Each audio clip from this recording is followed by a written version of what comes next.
My brother-in-law, Kevin, surprised us by saying, "Truth is, I sold our house."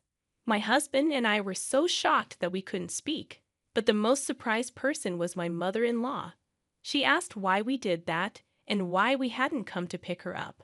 My mother-in-law was really upset and started arguing with Kevin to calm down. Kevin tried to explain why he sold the house. "My name is Sandra, and I work from home with my husband, Robert. We loved working from home because we could take breaks whenever we needed. Then, my mother-in-law came to live with us. We were doing fine financially, but she kept asking us why we weren't going out to work.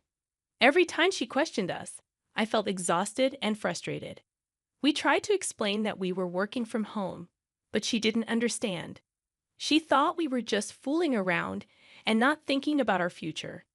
My mother-in-law was worried and often said she should have gone to live with Kevin instead.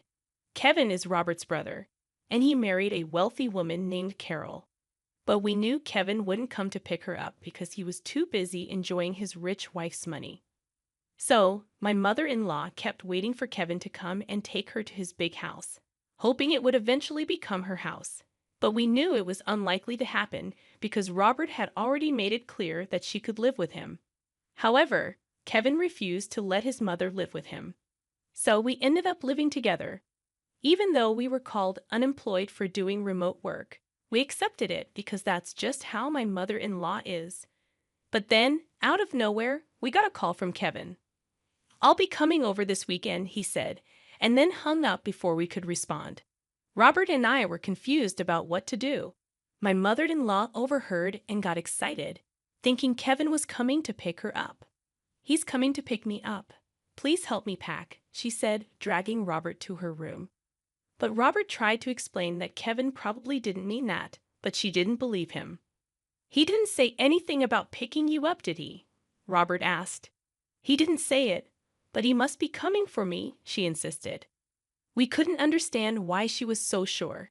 Since she came to our house, she did whatever she wanted, didn't do any housework, and relied on the money we gave her.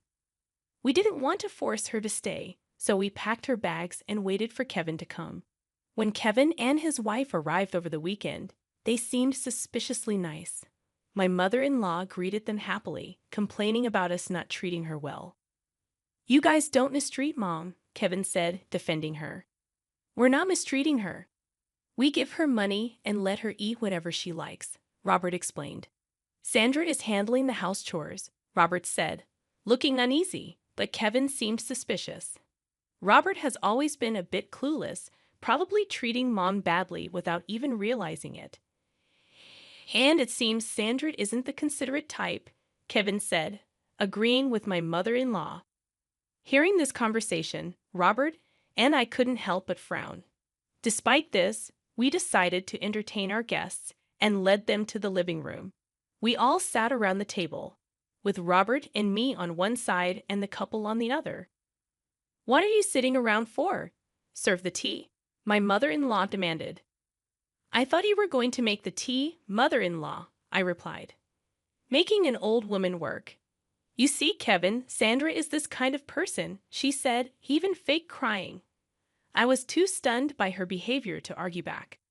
After I served the tea, Kevin and his wife became serious. "The truth is, we sold our house," Kevin said. Robert and I were shocked, and my mother-in-law was the most surprised. "Why would you do something like that? Didn't you come to pick me up?" she asked, flustered. Kevin tried to calm her down, explaining that they were in debt and needed a place to stay temporarily. "What debt?" my mother-in-law asked. "I was trying to start a business, but it didn't go well," Kevin explained, laughing nervously. Robert and I sighed, feeling exasperated. "We only need to stay until we find a new house. Please, we have nowhere else to turn," Kevin pleaded. Feeling a bit conflicted, we agreed to let them stay temporarily, but made them promise to leave within a month. "Got it," Kevin said, still laughing nervously as they went back to prepare to move their things. After Kevin and his wife left, my mother-in-law sat silently, looking thoughtful. We assumed she was still in shock. The next day, their belongings arrived promptly. "We have so much stuff. Where should we put it all?" We might have to sell some or rent a locker, we discussed, while moving Kevin's things. Suddenly, my mother-in-law dropped a bombshell. I've been thinking, wouldn't we be more secure in the future if Kevin's here? So you freeloaders can leave, can't you? She said abruptly. My husband and I were taken aback by her sudden demand. If you insist, I can tolerate Robert staying, but I don't need a wife who can't do anything. Get a divorce, then the space that Sandra was occupying can be used for all these packages, she eagerly suggested, looking at my husband for agreement. What are you talking about? He reacted, astounded as usual. Then, my brother-in-law and his wife arrived. My mother-in-law greeted them joyfully, but I was still shaken by her earlier words. Despite this, my husband decided to ignore them for the moment and asked his brother to deal with the packages. There are more than I thought. Try to reduce the number, rent a locker, or sell some if you have to, my husband suggested. But his brother didn't like the idea. These are important packages. How could I sell them? What if someone steals them from a locker or they get damaged? Are you going to take responsibility, bro? He retorted. My husband shook his head, disappointed by his brother's selfishness. This is our house, you know.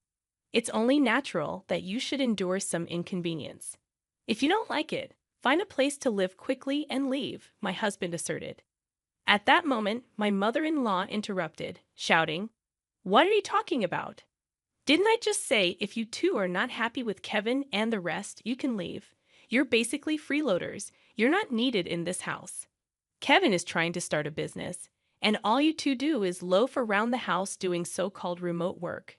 You're a nuisance. My husband and I looked at each other in disbelief, while my brother-in-law and his wife were surprised by my mother-in-law's words. But then they started to smirk. That might not be a bad idea, Kevin said. Mom, that's a good idea. Yeah, it's a hassle to look for a place, so we could live here. So sell this house to us, right, Carol? I feel uncomfortable with you two around, so it would be helpful if you sold this place to us. Plus, it seems like our mother-in-law is on our side, so sell this place to us, Carol chimed in. My husband and I were dumbfounded at their words. What nonsense are you? My husband began, but was interrupted by my mother-in-law, who gloated, See, both Kevin and Carol are saying the same thing. So what will you do, Robert? If you're going to divorce, you can stay here, she said, glaring at me triumphantly. I braced myself to retaliate, but my husband spoke first. Don't you just say whatever you want? Why does Sandra have to leave? He said, his face red with anger, raising his voice. Don't shout like that. It's better without a burden around, isn't it? My mother-in-law retorted. But my husband responded in an exasperated tone. You don't understand anything. This is Sandra's house. At my husband's words, my mother-in-law, brother-in-law, and his wife gasped. My husband continued, adding to the tension. This is the house that Sandra bought for our life together. What? What are you saying? Isn't it the husband's job to buy the house? There's no such rule. Moreover, Sandra covers all of Mom's allowance and living expenses.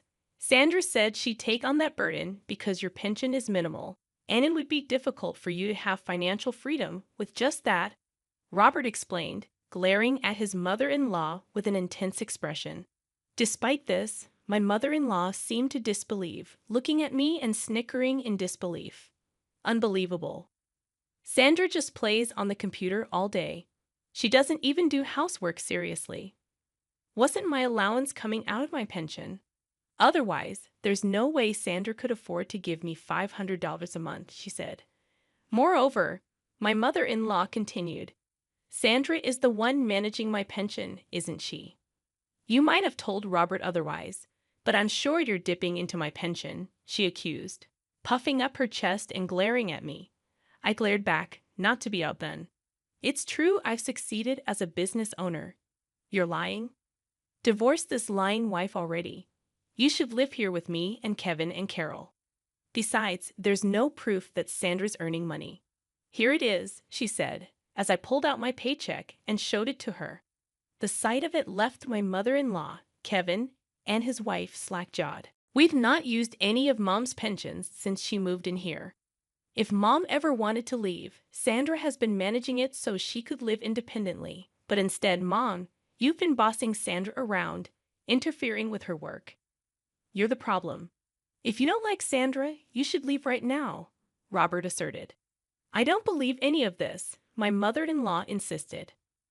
We don't mind if you and Kevin temporarily stay, but some patience should be expected. We didn't want you to live here in the first place. We only agreed because you begged us, Robert said, glaring at Kevin and his wife. Kevin and his wife broke out in a cold sweat, not used to Robert raising his voice. Just kidding. But you sure are earning a lot, huh? I wish you could teach me some business tricks, right, Carol? Robert said, lightening the mood. Well, it's true, we were worried about living with our sister-in-law. It seems like she's a good person after all. Kevin and his wife smiled at each other. But my mother-in-law was unyielding. Don't act so high and mighty. You're just a bum enough, Robert. You should leave too. You should go outside and see how harsh this world can be. My mother-in-law filled with conviction, refusing to listen to anything we said. Afterward, Robert and I sighed in disbelief. Interrupting her, I said, well, if that's how you feel, we'll pack our things and move to a new house. You guys will be stuck with a mortgage, but if that's okay with you, don't come crying to us for help. If you insist, mother-in-law will leave, even with a pension. Maintaining your lifestyle will be challenging. But I guess that can't be helped, can it? At our words, my mother-in-law turned beet red and yelled at us to get out. Wait, you can't be serious. We don't have to do that, do we? We protested. Yes, if you two are here, we're safe. Kevin and his wife tried to stop us. But my mother-in-law gave us a fierce look and said, don't you dare talk back, Kevin. You're going to be a CEO, aren't you? I don't mind you using my pension, so just start a company and show us how successful you can become. I'll show you what happens when you defy us. My mother-in-law's words were filled with intensity. Hearing this, we decided it was best to no longer get involved with her or Kevin's family and left the house. Of course, the mortgage on the house remained, but we changed the ownership to Kevin's name. Some time had passed since then. While there was some residual dissatisfaction from that incident, having been free from my mother-in-law's sarcasm, we had resumed our normal routine. Just when we were working from home in our new apartment as usual, my mother-in-law called my husband crying. Kevin has taken my pension and disappeared. He hasn't come back in a week. Carol and I are left alone in the house, and we're in trouble. Please help us, she wept. After my husband calmed my mother-in-law, he asked why Kevin had gone missing. I gave all of my pension to Kevin for his startup, but he ended up spending it all on gambling. When I confronted him about it, he disappeared, she cried out desperately. Since my mother-in-law couldn't continue the conversation through her sobbing, the phone was handed to Carol. Could you please call us back? We can't live like this. Ever since Kevin failed his startup and sold the house we were living in, our parents have disowned us. My dad won't forgive us for selling that house. We haven't been able to reach either our dad or mom since, Carol pleaded with my husband. At the sight of them, my husband muttered, I knew it, in a disgusted tone. That's unfortunate, but don't involve us. We warned you when we left, didn't we? Even if you come crying to us, we won't help you. You can report Kevin as missing to the police. It's none of our business, he said, and then hung up. I was shocked, but my husband said they got what they deserved, and I agreed. After that, they called my husband's cell phone many times. When my husband, frustrated, answered the phone, Carol would cry about not knowing how to report Kevin as missing. We were surprised she didn't know and gave her advice to call the police. However, they still couldn't find Kevin. Just when we thought they might not find him, we heard that Kevin had been arrested for bank robbery in another state.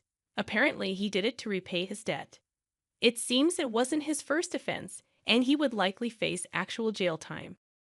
Carol can't go back to her parents' home and is still living with my mother-in-law in that house. It's uncertain whether or not she will divorce Kevin. That's probably the least of her concerns right now. She registered with a temp agency and is struggling with her first job ever, but she's somehow making ends meet every day. As for my mother-in-law, Kevin took all of her pension, and now she has to repay his debt.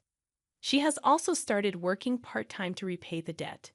My husband and I expressed sympathy for my mother-in-law and sister-in-law's family, but we have made it clear that we have no intention of helping them, and we have cut off all communication. They must be tasting the harsh realities of life that my mother-in-law always talked about. Despite the changes since my mother-in-law moved in with us, my husband and I are glad that we have returned to our peaceful days.